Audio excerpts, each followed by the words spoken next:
Trending നമ്മുടെ ജോസ്. അപ്പോൾ സാറിനെ പറ്റിയാണ് റിയാസ് ഖാൻ പറഞ്ഞത് ഇന്നലെ പറഞ്ഞത്.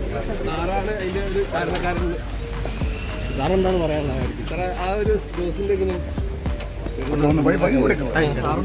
ഇപ്പൊ ഒരു ട്രെൻഡിങ് 10-20 വർഷം മുമ്പത്തെ കാര്യമല്ലേ, ഓരോ സമയമുണ്ട്.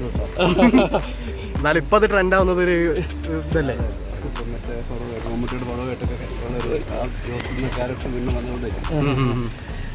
സാർ അന്ന് വിചാരിച്ചായിരുന്നു ഒരു ദുബായ് ജോസ് ഒരു കോടിയിലൊക്കെ സൃഷ്ടിക്കുന്നൊന്നും വിചാരിച്ചിട്ടില്ലല്ലോ, നമ്മൾ ചെയ്യുന്നല്ലേ ഉള്ളൂ. 20 വർഷം ഇങ്ങനെ ആൾക്കാർ പറയുന്നൊക്കെ സന്തോഷം. ആ ഒരു ഡയലോഗ് എങ്ങനെ അങ്ങനെ ഒരു പറഞ്ഞു വന്നപ്പോഴത്തേക്ക് ആൾക്കാർക്ക് റിയാസ് ഖാൻ ആ ഒരു സാധനം ത്രൂഔട്ട് ഇങ്ങനെ വീണ്ടും വീണ്ടും പറയുമ്പോൾ അത് പ്രേക്ഷകർ എത്രത്തോളം രീതിയിൽ എടുക്കുമെന്ന് അങ്ങനെ ചിന്തിച്ചിരുന്നു. അതല്ല, അന്നൊന്നും അങ്ങനെ അത് ട്രെൻഡായില്ലല്ലോ, ഇപ്പോഴല്ലേ. റിയാസ് ഖാൻ വിളിച്ചായിരുന്നു അത് കഴിഞ്ഞ്? ഇല്ലല്ല, ഞങ്ങളുടെ വീഡിയോ കണ്ടു. എന്തായാലും സന്തോഷം.